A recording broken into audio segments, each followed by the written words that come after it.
Mr. Matt Kennedy. He actually had a pretty good year last year.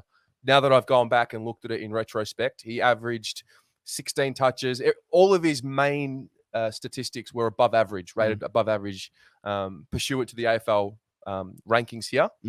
He played the 7 games, obviously a shorter season, and he showed some signs. He actually did. He actually showed some signs last year heading into this year where we thought, okay, is the penny dropping? Yeah. What are you thinking about Matt Kennedy this year? Because he's not someone that gets spoken about a lot. No.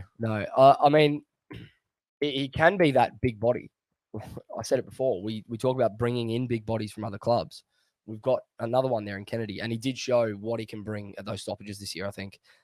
He's got an aggression that not many of our players have, and you saw it in the Brisbane game. He got real feisty in that second half. Jumper punching and just getting in the face of players. That's what you want to see. It's what we've been screaming for from Kennedy for so long. Maybe you're seeing that now because he's feeling a bit of pressure to break in and to actually hold a spot. Whereas when we first brought him in, he was touted as just best 22 midfielder because that's the depth that we had. I think if Kennedy can break into the side, it'll say a lot about where we're at. I think he plays really well alongside Setterfield as that second big body to Cripper. So I don't think you can't have Cripps, Curnow, Setterfield, and Kennedy on the field at the same time. But the difference that Kennedy has that those other 3 don't is he's a proven forward. He's shown that he can have bursts. He's shown he can have bursts. He did it against Freo in 2019, did it against Melbourne in 2019, went forward and had a genuine impact up forward. So he's got that string to his bow. And if there is a door that gets left ajar for him to have a sniff, I think he's going to be hungry this year. And if he's not, then he just doesn't want it enough at this point. Like, he needs to be hungry for that spot because I think it's there for him. Yeah, I think you're spot on with the notion of Cripps, Curnow, Setterfield, and Kennedy being on the field at the same time. I don't know if that can work. I think it's a little flat-footed, a little slow. Yep. I know we've got some quick players in this team now. Maybe it can work now that we've got Sard and Williams. But I really did see that penny drop last year. He had games where it was sort of one really good game, one not so good, but he kept finding a way to have that next game and responding. Yep.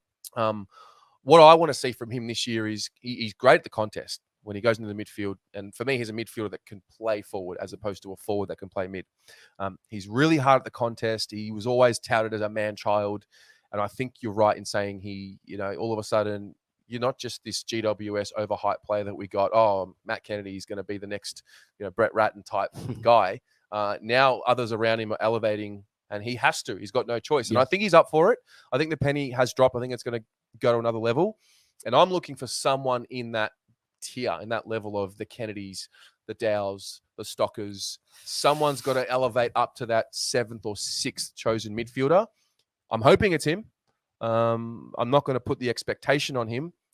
Look, it's really line ball. If he doesn't do it this year, I'm not sure what his contract status is. I think he signed a 1-year deal. He signed that rookie deal. Yeah, I think that there's that notion as well. So I don't want to use the doomsday scenario of make or break, but there is a reality to it. Like, hey, we need to see you take that step. Yeah, you do. But at the same time, I don't think he was given 100% of a go, to be honest. Like, his game time was hovering around 65% from memory. Yes. And in that 65% time on ground, he was having an impact. Like, he was having 15 touches, 20 touches here and there, had a really good game against the Dogs. He only played 75% or something like that. For me, I think that I'm glad they kept him around because for me, he is an ideal Ed Curnow replacement at some stage.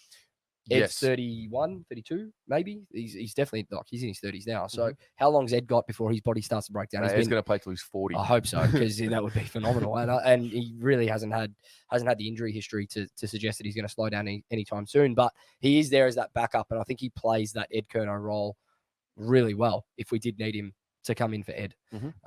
I'd keep him around just for that depth, because I can't think of another player on our list that could step in for Ed like Kennedy could. Yeah, I think sometimes you've got to play to your strengths. I would love for Matt Kennedy to be able to add that composure, because he's a bit of a bang on the boot type clearance. He's a clearance guy, but it's not clean clearance. I think Ed Curnow is already that. He just gets the ball and gets it out. Sometimes he doesn't really look where he's going. He just clears the ball. If Kennedy can add some composure to his field kicking, and continue to take those marks, kick some goals. If he can be a goal-kicking midfielder, because I I actually think we need more goal-kicking midfielders with the group that we have now. Yeah, I agree. The Charlie Curnow, without wanting to bring up his name too much because it hurts. Stop. But the reality is he's not there. And Harry, we think, is going to elevate. Mitch, we hope and we think he's going to elevate, but we do need some more options kicking goals. And I think he's got the pedigree to do it. Yeah. Whether or not if he does it remains to be seen. Absolutely. So we'll see. You guys at home, what do you think? Pom says he's a space maker. Watch him at centre bounces. He just bulldozes people for bants. He's like a recently divorced doorman. He just doesn't let anyone in. His analogies are spot on tonight. It's very good. He's done well. So good. Billy Maldron says he reckons he can play not a superstar, but a good option as a third tall rotation into the midfield. I like that. Liam McMillan says, we have pace all around the field. We need ball winners and good ball winners, ball users in the middle. Kennedy can be both. Debbie O'Connor says 15 games minimum. She loves him. Good on you, Deb. We've got Ricky Neal. Brody Kemp will overtake Ed before Kennedy. That's an interesting one there. Scott Gawley says, why not go with Cripper, Bam, and Setters in the middle with the likes of Fish, Williams, Sarden, Ed providing the outside support?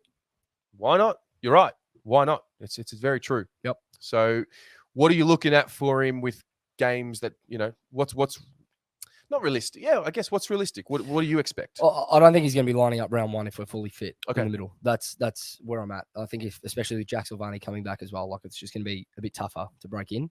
But I think if he applies his trade at reserves level, which they're going to have the opportunity to do this year, which they didn't have last year, if he's banging down that door, he'll break into the side at some point. So for me, realistically, I think, he's probably hovering around that 10-game mark again. I think he said he played 7 across 17 rounds. So 10, if you can get 12, 15 out of him, I think he's had a good year. Yep, I like it. Because you do need depth players, right? These players, not every player on your list needs to be best 22. You need to have players that hang around for 6-7 years on your list that are going to play 10, 15 games for you. At any given time, and they're ready. Number gets called up. Be ready. Be ready. Nick Dygan. Subway. That's what I'm looking for. Yeah. That's what I'm looking for. Yeah. I think you're right. I talk a lot about having a squad of 30. Richmond, who, let's be honest, they're the benchmark now for the modern game. Absolutely. And they've lost players like Dan Butler, these types, because they've always had that squad of 30. I think that's what we are moving to. I had a look at it, actually. I think we've got about 26, 27. Yep. And then 28, 29, 30 are guys like Kemp, the younger guys coming through. Yep. I think you're right. I don't know if he's round one best 22. There's no reason why he can't push into that. And just like Teague said last year, we had to play him. His form was too good. And that's down right. below. That's what you want to hear. What you want. Exactly. That's exactly what you want to hear. Yeah. Yeah. So that's Matt Kennedy.